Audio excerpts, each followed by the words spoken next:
Olá, pessoal, boa noite. Sejam bem-vindos à nossa quarta aula de iniciados. E hoje a gente vai começar fazendo um pequeno retrospecto do que a gente já viu, né? Muito por alto, não vou aprofundar muito, mas esse apanhado vai ser fundamental para entender os pontos que a gente vai trabalhar na aula de hoje, ok? Lembrando que toda a filosofia da nossa casa, todas as iniciações, todos os assentamentos, tudo que a gente faz na casa está baseado na filosofia que embasa este símbolo trazido pelo Pai Guaraci. Então, o símbolo é a síntese doutrinária da nossa escola, né? E é fantástico você estudar esse símbolo, porque você vai perceber que as coisas não são aleatórias, não são soltas, que as iniciações não foram criadas ao acaso, que elas têm um porquê simbólico, energético, cumpre etapas da evolução humana, cumpre etapas do nosso desenvolvimento. Ok? Então vamos lá, minha gente. Eu vou compartilhar aqui com vocês os nossos slides de hoje, da aula 4. Não esqueçam de dar boa noite para receber a presença, ok? E também não esqueça de que você tem que ficar na aula até o final, ok? Então, muito provavelmente, em algum momento, eu vou pedir aqui no chat para que vocês deem presença, né? Deem boa noite novamente para confirmar a presença de vocês, ok? Então, não adianta dar boa noite no início, assistir 5 minutos, depois deixar para assistir depois. A ideia é que vocês realmente assistam, tá? Deixar para depois é pedir para não fazer. Vamos ver nunca mais. Tá bom? Então, vamos lá. Esse é o símbolo, tá? Esse é o símbolo que nosso Pai Guaraci nos trouxe há muito tempo atrás, eu já perdi as contas, mas mais de 20 anos com certeza, pelo menos uns 28 anos atrás, tá? Ele sintetiza a doutrina da nossa casa, como eu já falei. Bom, o símbolo, ele começa lá em cima com um triângulo que representa a tríade superior. Seria como se fosse a trindade divina, a trindade de criação, formada por Olodumare, também conhecido por aí pelos íntimos como Olorum, e Obatalá e Oduduá, que são as porções masculina e ativa de Deus e feminina e passiva da deusa. Então, Deus Pai, Deus Criador, ele é transcendente, ele vai além dessa concepção da dualidade, porém, para ser percebido, para que ele tenha existência para nós, ele se manifesta através da dualidade masculino e feminino, ok? Dessa interação entre masculino e feminino vai ter a primeira manifestação, que quando a gente pensa do ponto de vista de descendência, ou seja, de materialização, é Yangui, a primeira forma física, né? A primeira forma física de material do Aie, que é uma das manifestações, um dos títulos dados a Exu, né? Se a gente pensa do ponto de vista da ascensão, da elevação, esse mesmo ponto é ocupado por Ibeji, que é a forma da pureza, aquilo que nós desejamos nos tornar para retornar à fonte criadora. Então, essa linha pontilhada representa a descer, não é? A descida dessa fonte divina e a sua materialização no Aie, ou seja, numa outra dimensão.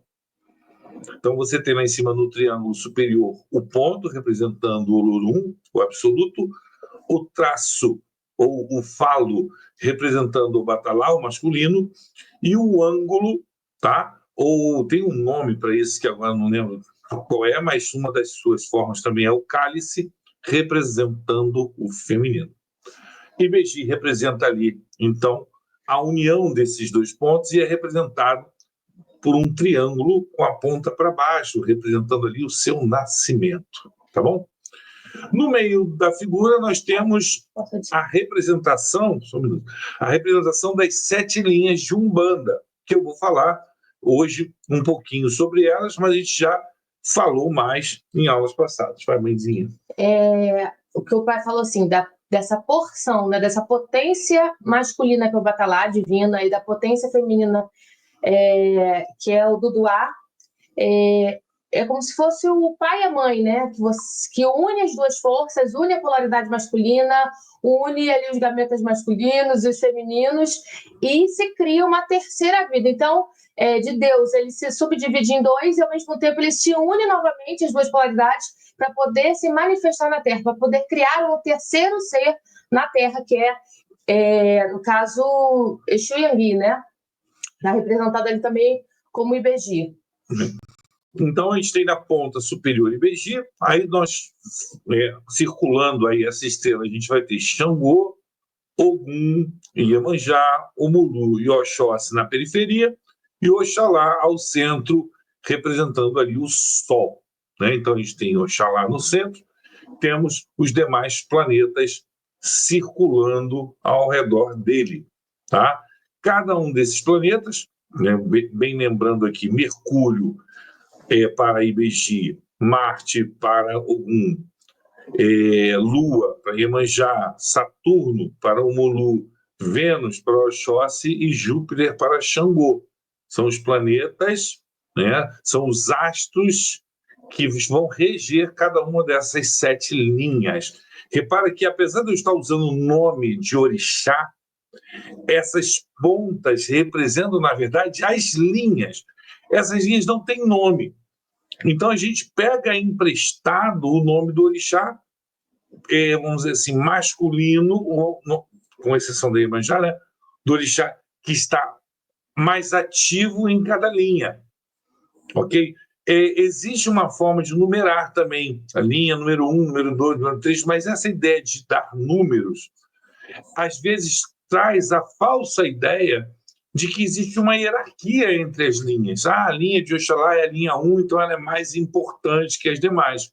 Não, não tem essa questão hierárquica nem de importância. Existe, sim, né, 7 linhas, 7 emanações a partir do Criador, mas elas têm simplesmente características diferentes, não hierarquizadas. E a gente toma emprestado o nome do orixá mais ativo em cada linha para dar nome. Então, a linha, né, de Ogum vai comportar Ogum e Oxumaré, mas a gente fala linha de Ogum. Tá bom? Só para entender isso. Fala aí. Ali, quando o pai falou dos planetas, nota que lá em cima, que é a união entre a parte de cima do ponto e a parte central do ponto, né, que tem Ibeji, qual é o planeta? É Mercúrio.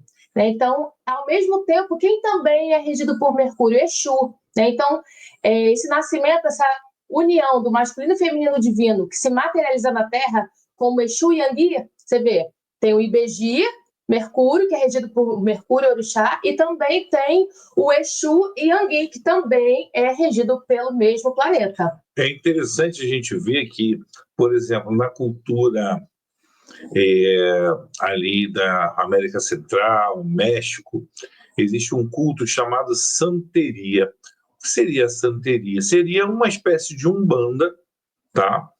Porque ela tem manifestação de antepassados, ela tem a manifestação de guias e também tem a manifestação de orixás, tá? Também é mestiça, né, com os povos nativos do local e também tem influência cristã, tá? Eles chamam de santeria. Na santeria, Exu se manifesta através do arquétipo de uma criança. Então, é muito comum, se você for pesquisar, né, Eleguá, você vê a manifestação dele representada por uma criança, tá? E ele brinca, ele faz gaiatices como uma criança. Então, e o mais legal de tudo é que a associação, né, o sincretismo deles é com o menino Jesus, né? Então, aqui no Brasil é Santo Antônio, né? Lá é o menino Jesus, porque eles têm essa ideia do Exu nessa forma de criança. Já que no Brasil, o Exu tem essa característica mais de mulher, né? Lá também tem, de lorde, Um Capo Cartola. Capo Cartola, uma coisa mais... Mulher assim, da vida. uma mulher, pode ser uma mulher da vida, uma mulher poderosa. Lá eles também têm essa ideia, mas a representação do arquétipo é uma criança. Isso é muito interessante de ver. Tá? De Praga. Seguindo aí o nosso próximo slide, só para relembrar o que a gente já viu, nós temos aí a área superior, tá? Representando o plano espiritual, o plano não físico, chamado de Orum. E a gente tem Ibeji como esse portal de entrada e saída das dimensões. Quando ele está descendo, é um portal de descida, de materialização, tá? Ele vai ter essa ligação com o Yangui, e quando ele é um portal de subida, de ascensão, com Ibeji. A área central é representada para nós, no terreiro, a parte interna do terreiro. Essa linha está até mal colocada, ela está um pouco mais baixa. A gente tem, nessa região do terreiro, essa região entre os 4 cantos do terreiro, a área da macaia. Tá? O que é a macaia?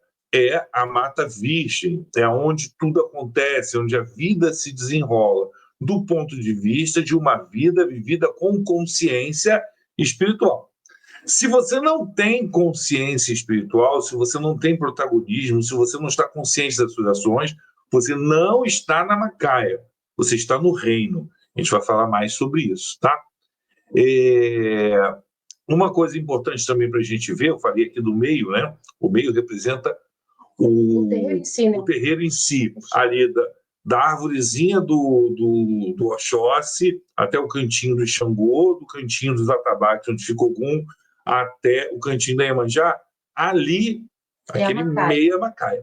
E o altar, né, o gongá principal da casa, é a representação do triângulo superior. Por isso ele tem 3 velas. Por isso a gente tem o símbolo da casa, que contém esse triângulo com ponto, com a reta e com ângulo, também fixado na nossa parede. Tá? Por isso a gente fez aquele triângulo grandão para colocar lá. Não só o triângulo superior que tem a tríade, mas também embaixo do nosso gongá tem Ibeji lá embaixo, que é o portal de ligação entre o superior e o mundano, né? E ali a parte onde reinam os orixás, que é a parte então, central. Seria assim, é como se esse triângulo estivesse na parede, né? É o altar, tem a mesa, o pontilhado vai para baixo da mesa do altar, onde fica Ibeji. E ali a gente vai ter o plano do terreiro mesmo, né? Como se fosse o chão, né, do terreiro. Como se eu pegasse esse símbolo aqui e dobrasse ele assim, ó. Vou fazer aqui um esqueminha para vocês. Acho que vai apagar. Como você mostrou o papel.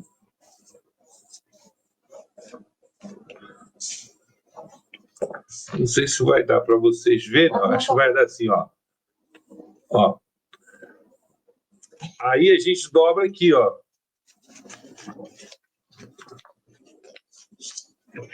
Dobrei. Aqui está o altar, tá? Desse mesmo que eu quero mostrar. Ah, tá. Aqui está o altar na parede. E aqui é o chão do terreiro, tá? Essa é a ideia. O triângulo está na parede, né? E ali onde está o pontilhado desceu para Ibeji, depois ele muda de plano, ele está no plano do chão. Ok? Deu para entender isso? Então, essa região é a região da macaia. Abaixo da macaia, ali entre o assentamento dos pretos velhos, né, de Omulu, das almas, até a parede do quartinho do Exu, onde fica ali o pessoal da Aburó, né, dos postulantes, aquela região é a região da senzala. Tá? A senzala é o local onde você ainda está limitado, onde você ainda está preso, onde você ainda carrega crenças que te limitam, pesos que te limitam, você ainda não está liberto totalmente do reino. Você já saiu do reino, você conscientemente já procura a sua liberdade, mas você ainda está preso a alguns fatores. Então, a missão da senzala é você buscar a sua libertação daqueles vínculos que você tem com a terra, para que você possa caminhar livremente na Macaia, que é onde a vida espiritual e material se entrelaçam, tá? E você vai ficar na Macaia até que você alcance essa pureza de Ibeji. A gente vai ver no próximo slide isso melhor. E a área da assistência, a parte de cima, né? Aonde verdadeiramente é assistência, aquela areazinha na frente da janela da cozinha, até lá ao fundo. Ali, aquela região, e logicamente o mundo todo externo a Tulac, é chamado de reino. O que é o reino? É o mundo da matéria, né? O planeta Terra. As pessoas que estão no mundo e que não estão conectadas com a espiritualidade, elas residem no reino. Tá? Então, elas representam o mundo material. O planeta Terra está representado ali na assistência, aqueles que não se iniciaram, que não buscaram a iniciação. Então, o que acontece? Quando a pessoa busca a iniciação na casa, ela vem do reino e ela vai fazer um caminho de ascensão. Do reino, ela vai passar pela tronqueira, ficou faltando botar aqui o nomezinho, tronqueira, logo acima ali do reino. Né? Depois ela vai passar para a senzala. Esse slide não está correto, não. Vou passar para o próximo. Ó. Aqui já está correto. Ó. Aí, reino. Aí você tem o primeiro pontilhado é a tronqueira, é a passagem. Aí você passou pela tronqueira, ou seja, você passou por Exu, tem ali primeira iniciação, Exu tronqueira, está ali do ladinho, né? Onde está escrito Exu, tem a primeira setinha. Na parte inferior do símbolo. Você fez essa iniciação, você passou a viver aonde? Na senzala. O que é a senzala? É um período de transição. Você já entrou no caminho da iniciação, você já entrou no processo de transformação, mas você está ainda se depurando, você está se libertando. Feito isso, caminhou mais um pouco, você vai trilhar o próximo passo, que é a Macaia, que é quando você se liberta dessas correntes, desses pesos, e vai trilhar o seu caminho livremente na Mata Virgem. Abrir o seu próprio caminho. Você vai abrir o seu próprio caminho. Você vai ter a consciência de que é você que está buscando a sua elevação. Que a sua elevação depende da sua mãe, do seu pai, dos seus antepassados, do governo, ou até dos guias. Depende das suas ações, da sua busca sincera. Seu protagonismo, né? E aí, ao findar a Macaia, você vai passar pela iniciação de Ori, que é a sua conexão, aí sim, com o sagrado. Com os orixás. Né? Nem é com os orixás, é o despertar do seu Ori. Despertar do seu Ori é despertar Ibeji, a luz de Ibeji dentro de você. Os orixás são os seus ajudantes, são os seus amparadores, são as ferramentas que você traz para que isso aconteça. Então, entenda, os orixás que você traz na sua coroa são aqueles que trazem a força necessária para você despertar essa luz divina representada por Ibeji que está dentro de você. Tá? Esse é o caminho, gente, que a gente faz dentro do caminho iniciático da casa. Né? Se vocês repararem... E eu vou dizer para você, isso que a gente está contando aqui, que a mãezinha está explicando, que eu estou falando para vocês, eu vou explicar, é a explicação da aula de hoje. Vocês vão ver que isso se repete, só que aí eu vou falar de alguns outros detalhes, no estudo do símbolo que é o alvo da aula de hoje. Por isso que eu estou fazendo esse retrospecto. Fala, Luizinho. Vou reparar, primeiro ano na casa, né? Normalmente, primeiro ano, você passa por essa primeira iniciação, que é com Exu, né? Ou seja, você está vindo do reino e subindo o primeiro degrau na sua evolução e no seu caminho iniciático dentro da casa, né? Esse caminho é exclusivo da nossa casa, da escola de Pai-Guaraci, né? Então você faz essa primeira subida no degrau, saindo do reino em direção à senzala. Depois, no ano seguinte, normalmente é na tua maneira, né? Faz a segunda iniciação de Preto Velho, né? Passa por aquele momento de libertação, tirar os grilhões, tirar tudo que pesa dentro de você, para você poder dar o terceiro passo, subir mais um degrau, que é entrar na Mata Virgem para abrir o seu próprio caminho, né? Agora, não tão influenciado pelo... Você vê que na iniciação de Exu, você é carregado pelo Exu, né? A gente passa por esse ritual simbólico, né? Você é carregado por Exu. Na segunda, você já vai sozinho, mas ainda com o véu tapando. Vai tateando o seu caminho. Você vai sem ver ainda muito, mas vendo um pouquinho, e aí você vai meio que sozinho, mas com alguém ali do lado te amparando, caso você vai cair. Na terceira iniciação, que é a Macaia, né? Ali você já vai estar mais protagonista, mais você, né? Que é o caboclo. O caboclo traz. E você vai buscar o seu ocultar. Ninguém vai te guiar, ninguém vai te mostrar, você não vai com véu nenhum. Você entra na mata e vai buscar o seu ocultar. Você vai em busca daquilo que você precisa. E essa é a ideia. E uma coisa que a gente tem que entender é que essas iniciações são simbólicas. Nós continuamos no reino, a gente convive no reino, a gente visita o reino, a gente lida com pessoas do reino. Está encarnado. Ao mesmo tempo, nós estamos sempre nos depurando, estamos sempre nos libertando de amarras. Nós estamos sempre procurando saber quais são as paixões, os vícios, as raivas, as crenças que estão nos limitando. Então, a gente está sempre na senzala se libertando. Ao mesmo tempo que a gente está sempre na Macaia, abrindo o nosso caminho, buscando os nossos objetivos. Então, é como se isso fossem esferas concêntricas, no qual você, apesar de estar num outro momento de consciência, você continua tendo que ter consciência sobre os momentos anteriores. Vocês hoje são iniciados. Hoje vocês já estão trabalhando na esfera do Ori. Mas, apesar de vocês hoje estarem na esfera de Ori, de despertar o seu Ori, vocês precisam continuar entendendo que vocês são os protagonistas. Vocês continuam abrindo o seu caminho na Macaia. E que vocês continuam precisando olhar para si mesmo e ver quais são as limitações que vocês precisam se liberar. Assim como você precisa continuar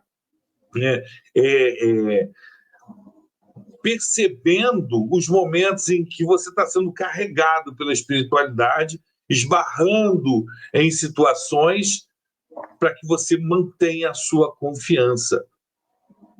Entendeu? Então, não é uma coisa que você vai mudando de nível e acabou o nível anterior. Vai somando coisas em cima, tá?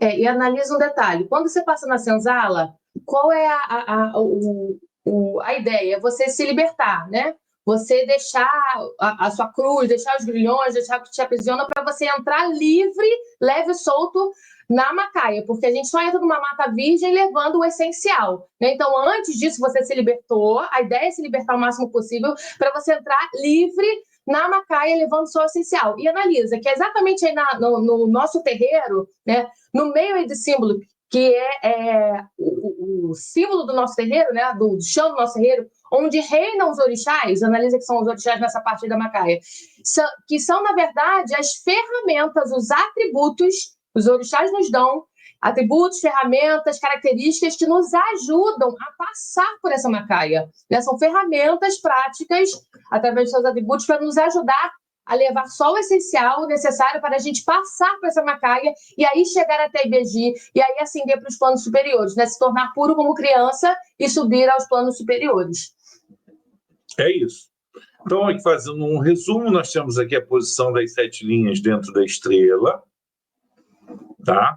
Aqui a gente tem os orixás posicionados em cada uma das 7 linhas. E como o senhor falou aí, tá os pares energéticos ali. Além das 7 linhas, estão os parezinhos juntos. Ou seja, aqui a gente tem a representação, né, das linhas formando pares de orixás. Mas hoje a gente vai estudar realmente, depois de fazer toda essa lambança aqui de retrospectiva, para falar desses 2 triângulos aqui, o triângulo descendente e o triângulo ascendente. E vocês vão entender como é que eles estão extremamente relacionados com este processo de iniciação e mais, ele nos traz as chaves de como você faz esse processo de elevação, de evolução consciente, tá? Analisa, esse símbolo que está aí, que tem os 2 triângulos, o dourado e o prateado, ele esse símbolo está exatamente no nosso axé, bem no meio, né? No umbigo, ali, no coração do nosso terreiro. Tem exatamente esse símbolo lá. E ele também, esse símbolo é como se fosse o chão total do nosso terreiro, né? Que é aquela parte central do ponto de Pai-Guaraci que a gente mostrou até agora, né? Então, vamos lá. Deixa eu jogar para cá. Então, esse é o triângulo descendente. Repara que o triângulo está abaixo do dourado. Eu vou começar por ele. Por quê? É o prateado. O prateado está por baixo do dourado. Por que eu vou começar por ele? Porque todo o processo de iniciação depende, primeiro, de um mergulho em si mesmo para que haja essa transmutação. Ou seja, para renascer como criança, eu primeiro tenho que morrer enquanto ser humano limitado. Então, eu preciso caminhar em direção à morte para me transformar. É o mito de Omulu. Omulu se torna, né, Omulu, Obaluaê, Omulu se torna Obaluaê porque ele passa pela morte. Ele morre para se tornar senhor do Aê, senhor da dimensão física. Porque antes era o filho do Senhor. O Omulu é o filho, né? O filho do Senhor que habita um plano com defeitos, com feridas, com chagas, e coberto pela palha, né?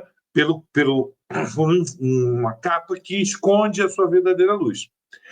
Ele vai morrer, ele vai para o centro da Terra, ele vai se transformar e volta como senhor, como rei da dimensão física. Ele dominou a dimensão física.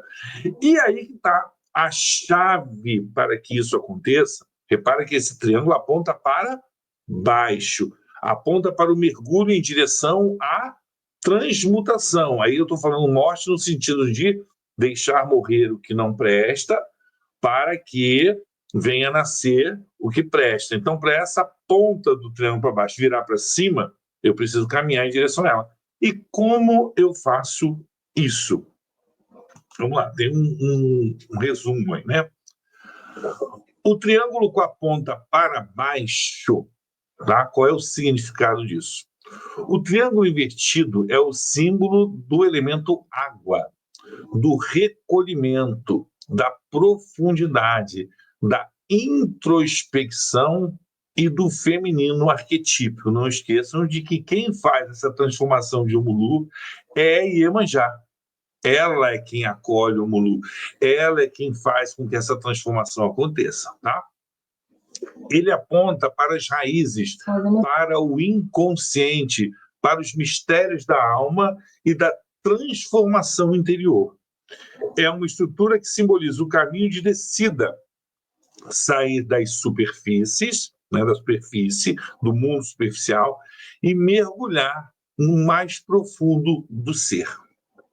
Então, aponta para baixo, indicando, mostrando, Omulu significa isso. Xangô, na base esquerda superior, representa a razão, o senso de justiça, as leis universais e o discernimento. É o pilar da ordem mental, da ética e das escolhas justas. Sua posição à esquerda, tradicionalmente ligada à mente, reforça a estrutura racional e consciente como base de sustentação. Então, o Xangô, na ponta superior, está exaltando a razão, o estudo, o conhecimento, base da nossa filosofia. Então, tudo começa para nós, esse processo de introspecção, esse processo de amadurecimento vai acontecer a partir do estudo da doutrina, do conhecimento. Mas basta conhecimento, basta estudar? Nananina, não. Vão para outra esferinha.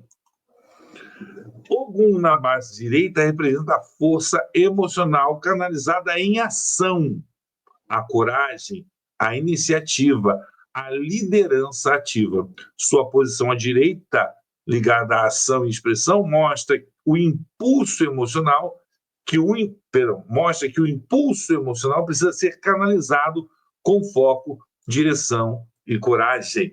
Então, não basta você ter estudo, não basta você conhecer a doutrina. Você tem que trazer essa doutrina para o seu coração, colocar ela como o seu suporte para que você se manifeste, para que você ponha em prática. Então, não basta apenas estudar, você tem que estudar e botar em prática. Você tem que entrar em ação. Baseado em quê? Na doutrina, no que você aprende na casa, no que você aprende com os guias. Não adianta falar bonitinho de justiça de Xangô e ser um marmoteiro, e ser um xexelento, um 7-1, como a gente teve vários na casa. Não adianta você ser filho de Ogum e você não tem iniciativa de ficar chorando as pitangas lá, as coisas não resolvem. Caramba, você carrega o Ogum na tua coroa e está chorando pitanga? Ou age sem pensar também, né? Ou age sem pensar, age por impulso, por emoção, mas sem conhecimento. Então, Xangô e Ogum, aí em cima do triângulo, fala sobre o equilíbrio entre conhecimento, planejamento e ação. Ação baseada no conhecimento, na doutrina. Linha. Analisa que eles estão na mesma linha. Eles se equilibram. Então, quando você entra no terreiro, que você olha para o altar, você tem ali, do lado da razão, Xangô, e do lado da emoção, Ogum. Você age por impulso, sem pensar, por emoção, você se desequilibra. Você só pensa, estuda a doutrina, se torna um doutor, você sabe tudo, você tira 10 nas provas, mas você não usa esse conhecimento de fato na prática, na sua vida, você não faz. Oxóssi, o orixá que sabe o momento certo de atirar a sua flecha. Ai, que lindo. E você não estava nada, ou faz atrasado, ou não faz adiantado, está todo fora do ritmo das coisas. Você não está agindo de acordo com a doutrina, você não está colocando em prática, né, aquilo que você aprendeu. Então, Xangô e Ogum... Atrasado é Xangô, adiantado é Ogum, né? Oxóssi com equilíbrio.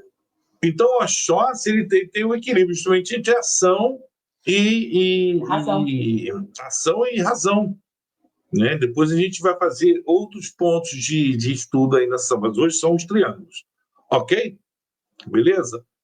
Então, deixa eu botar mais aqui para ler. E o Omulu? O Omulu na ponta inferior representa a maturidade, a morte simbólica e a regeneração. Sua posição no ponto mais profundo do triângulo indica o destino inevitável da jornada humana, que é a transformação e, obviamente, fisicamente, a morte. Omulu é aquele que conhece os mistérios do fim e do recomeço. Por isso, sua posição sugere que tudo o que é pensado Xangô e feito Ogum deve conduzir à sabedoria e à transformação interior, ou à sabedoria da transformação interior. Então, se liga aqui, presta atenção, voltando lá. Eu só adquiro maturidade, eu só adquiro realmente experiência, eu só me torno um ancião real sabedoria, de verdade, eu só adquiro sabedoria de verdade como um preto velho, se eu tiver conhecimento e ação. Se eu tiver conhecimento e experiências práticas. E vivência. Se eu tiver vivência. Então, o equilíbrio entre razão e emoção, entre teoria e prática, se dá nesse triângulo e aponta para quê? Para a maturidade. Aponta para o quê? Para a sabedoria. Aponta para quê? Para um autoconhecimento, que você vai fazer um mergulho em você mesmo. Então, tudo que começa a nossa doutrina começa a partir do estudo e do incentivo para que você coloque aquilo em prática na sua vida, para que você vá, aos poucos, adquirindo maturidade e sabedoria. Então, esse é o significado do símbolo com a ponta para baixo, o símbolo feminino, composto por 3 energias masculinas, né? Para equilibrar, porque são energias femininas de introspecção, mas quem te joga para dentro desse processo são essas forças. É o passional, né? Tem essa questão feminina também. Agora vamos ver o triângulo ascendente, o triângulo com a ponta para cima, o triângulo dourado, formado por Ibeji, Oxóssi e Iemanjá. Que significado tem isso? E por que ele é tão importante que toda vez que a gente bate cabeça, a gente refaz ele com as nossas mãos? É esse triângulo aí. É esse que a gente faz para o altar e olha através dele, o olho que todo vê. Deixa eu ver esse olho tá ali, ó. Não tá. Vira. Aí. Ó. Isso. Né? Por que a gente faz esse triângulo? O que ele significa? O que ele nos lembra? Ele nos lembra que nós estamos ali, naquele terreiro, em busca de ascensão, de evolução, de transformação em direção à nossa pureza. A gente já entendeu que, para isso, a gente começa como? Estudo, prática, estudo e prática, até que a gente absorve isso, transforma isso em experiência, a gente morre para renascer como Ibeji, tá?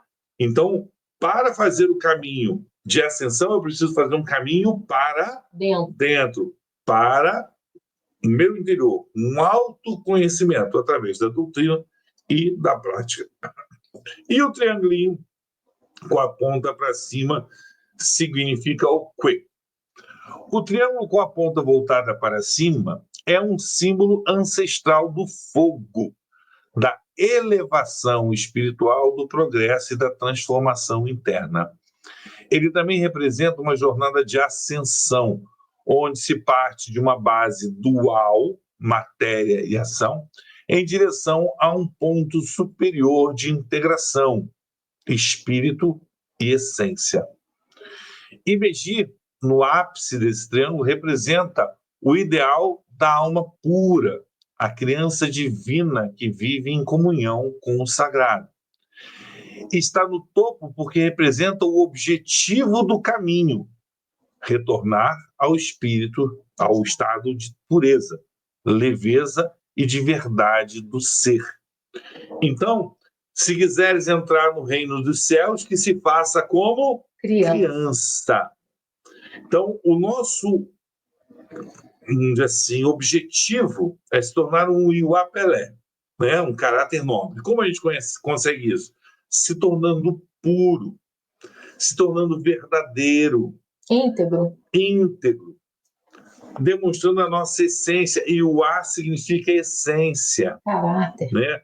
O nosso caráter é a nossa essência, e nossa essência está representada na pureza das crianças, na pureza de Ibeji. Então, esse é o nosso objetivo.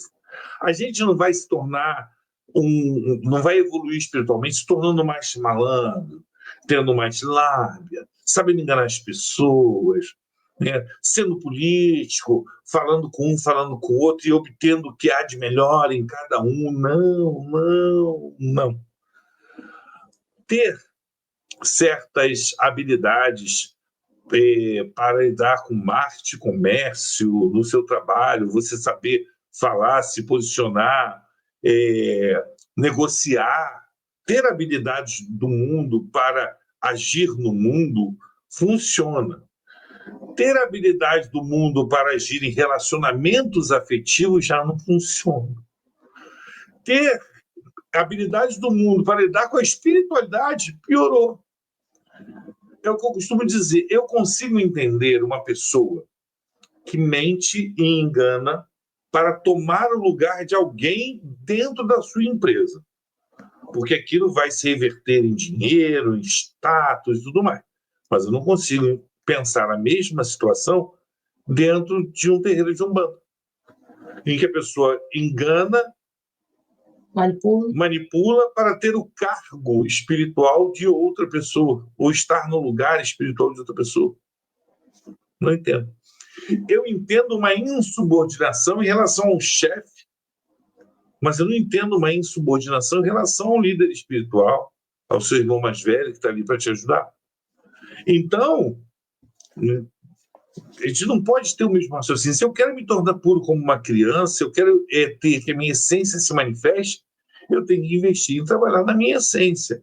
E ser puro como uma criança não quer dizer ser ingênuo como um bebê. Há uma diferença. Não é você ser de fácil enganar, não é ser bonzinho. Eu já fui muito ingênuo e bonzinho, né?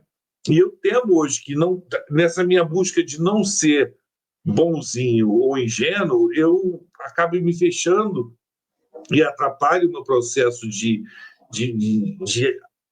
acessar a minha pureza. Mas a gente tem que ficar mais ligado. E é exatamente entre conhecimento, né, da doutrina, né? E vivência que a gente adquire a maturidade, né, e a experiência. Então é isso, é ter esse equilíbrio, é saber, olha, eu tenho que estar mais ligado de quando as pessoas estão me usando, estão me fazendo de bobo, mas eu também não posso fechar meu coração e me tornar uma pessoa fria e amarga. Tá? Seguindo. Então, Iemanjá, o Iemanjá está no topo porque representa justamente esse meu objetivo de alcançar o estado de pureza, leveza e verdade. Iemanjá, na base à direita, representa a mãe primordial, o acolhimento, a família e o afeto que nutre. Simboliza o afeto que sustenta a alma, o lar interno, onde repousam as nossas emoções mais profundas. Está à direita, o que tradicionalmente é associado à energia ativa e externa. À direita de quem sobe, tá? Nós estamos subindo em direção ao altar. Então, nós estamos nesse ponto de vista, Iemanjá está à nossa direita. Representa... Isso indica que o amor materno de Iemanjá... Aqui. Está à direita e é associado à energia ativa externa. Isso indica que o amor materno de Iemanjá se manifesta no mundo por meio da caridade, da construção de vínculos e da manutenção do afeto como base das relações humanas.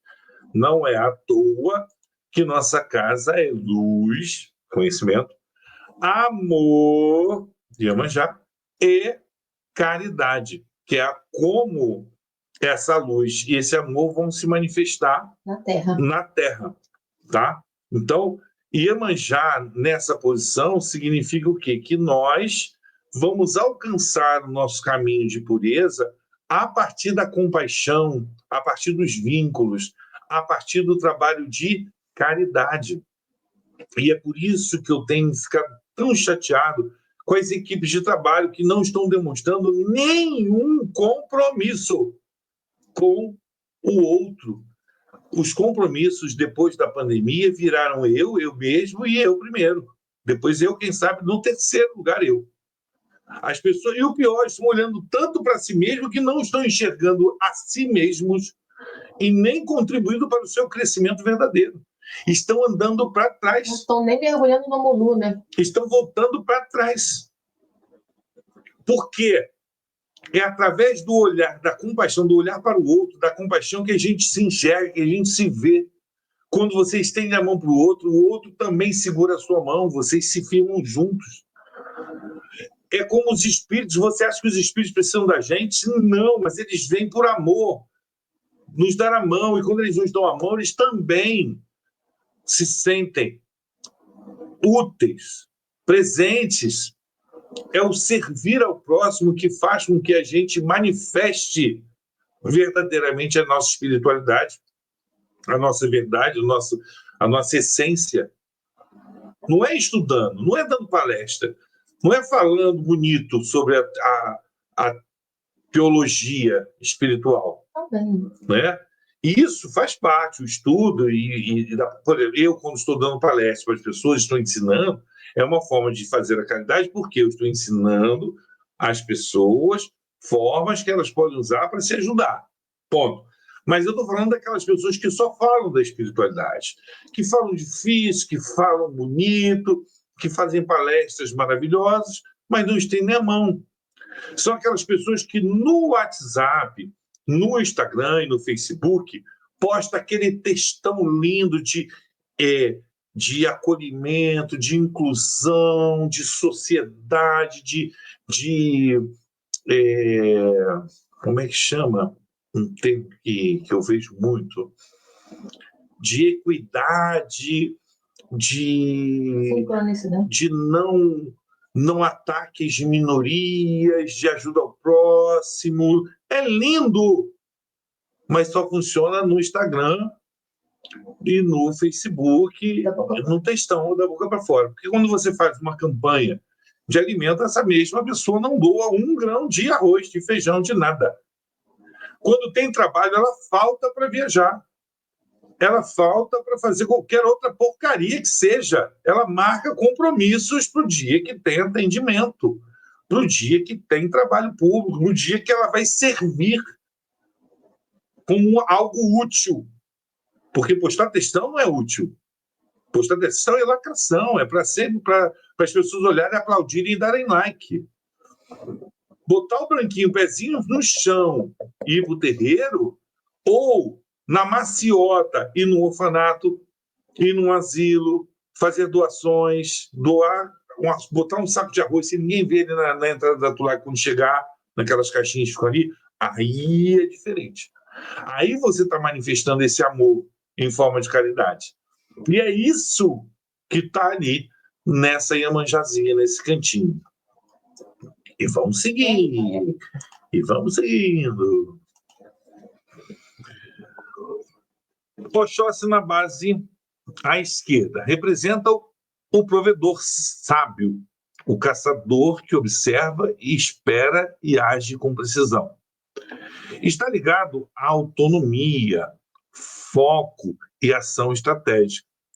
Posicionado à esquerda, associado à energia receptiva interna, indica que a sabedoria de Oxóssi nasce da observação, da escuta e da sintonia com os ritmos naturais da vida.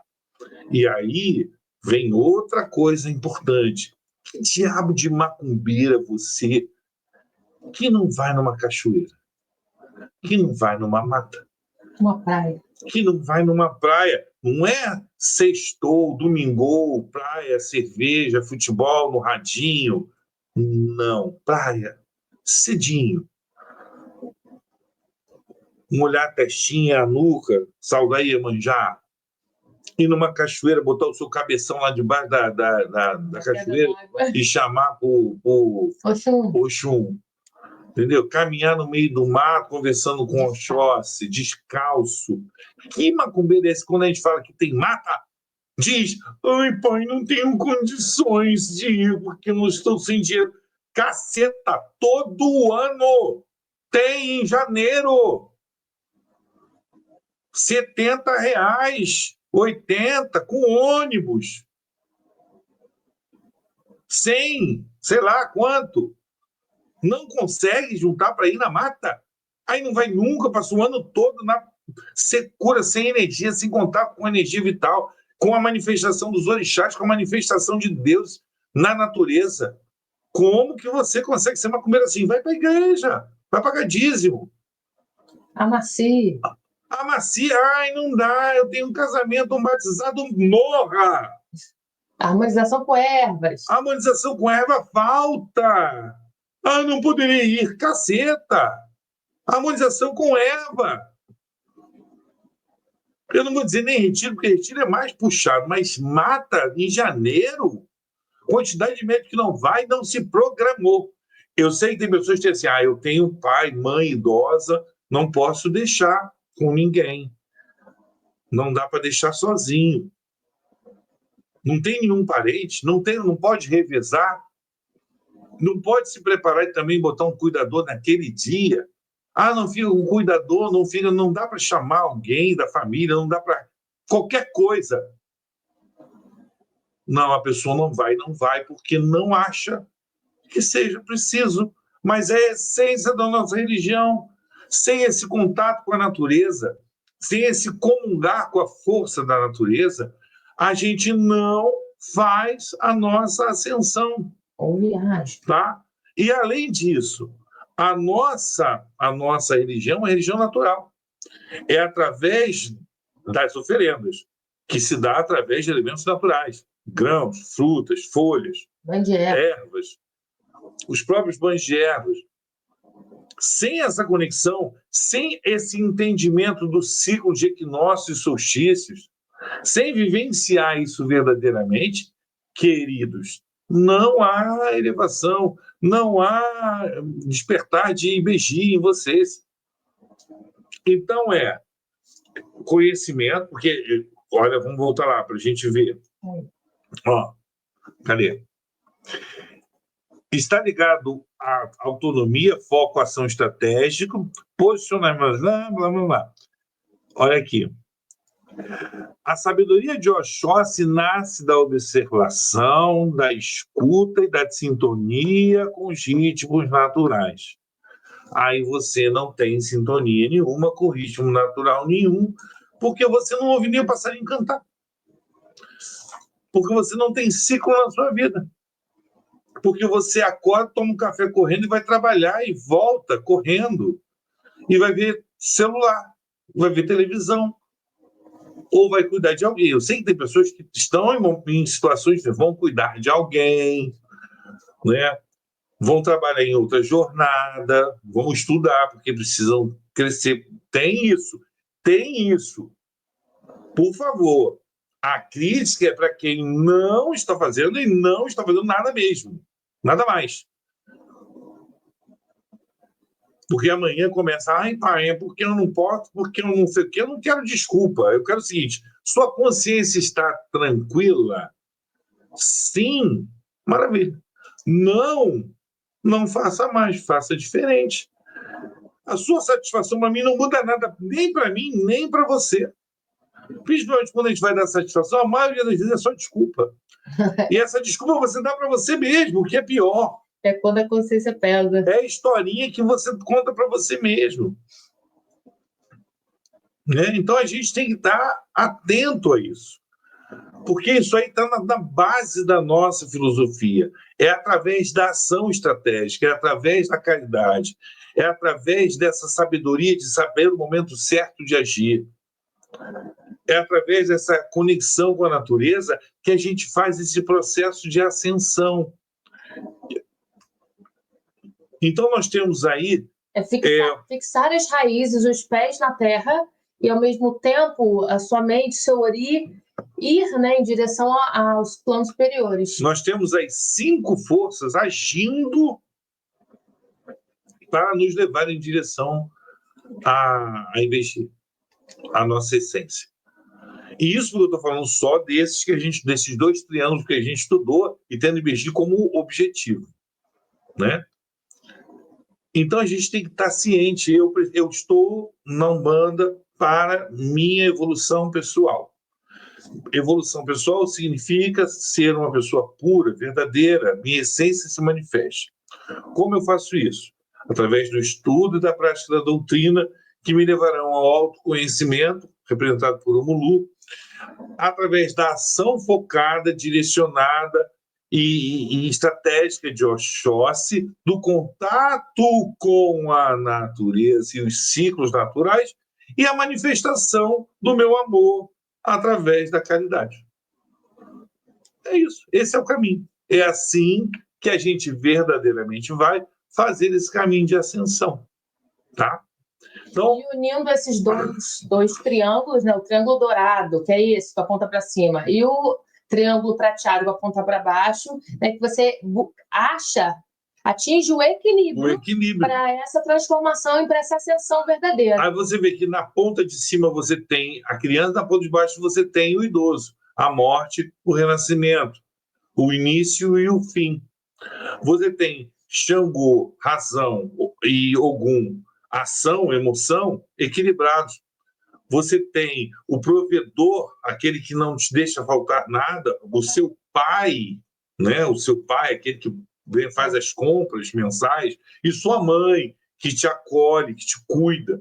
Você tem aí todas as forças da natureza. Ensina com amor, né? Iemanjá ensina com amor.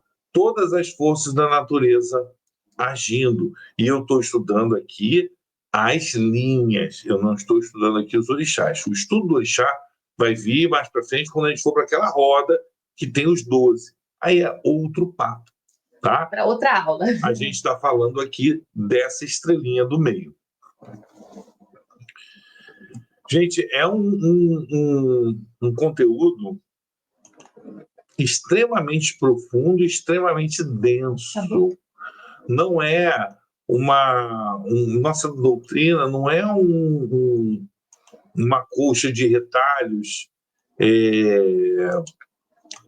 que foi, vamos dizer assim, copiada de alguém, uma coisa que um mestre nos trouxe. Pai Guaraci é um mestre espiritual, não tenho dúvida nenhuma disso. Nada disso sairia da cabecinha do Pai Eugênio, do nada, e representado num símbolo, um desenho cheio de linha, que de repente, do nada, traz todo um conteúdo, toda uma relação de situações que apontam do porquê que a gente faz as nossas iniciações nessa sequência, o porquê que a gente tem que trabalhar nos nossos apegos, nas nossas amarras, porquê que a gente tem que ter autoconsciência de que a macaia é a nossa vida, é a autorresponsabilidade. Por que a gente... Não é só ritual, né, pai? Não é só cerimônia. Exatamente. Por que eu tenho que equilibrar Xangô com Ogum? Por que eu tenho que trabalhar Oxóssi e Iemanjá? Por quê? Porque essas forças estão na natureza, estão representadas nesse símbolo e estão em nós. Porque, na verdade, nós somos esse símbolo, nós somos essa conexão. Lembrando a primeira aula, né, que a gente deu aqui dessa turma. Eu mostrei para vocês. É um homem deitado, né? A cabeça lá em cima, na parte superior do símbolo, que é a representação do nosso Gongá. Tem a cabeça do ser humano e ele deitado, com a barriga para cima, e os pés lá embaixo na chuva, que é o reino. Tá? Aí é a representação do homem. Então é isso, tá?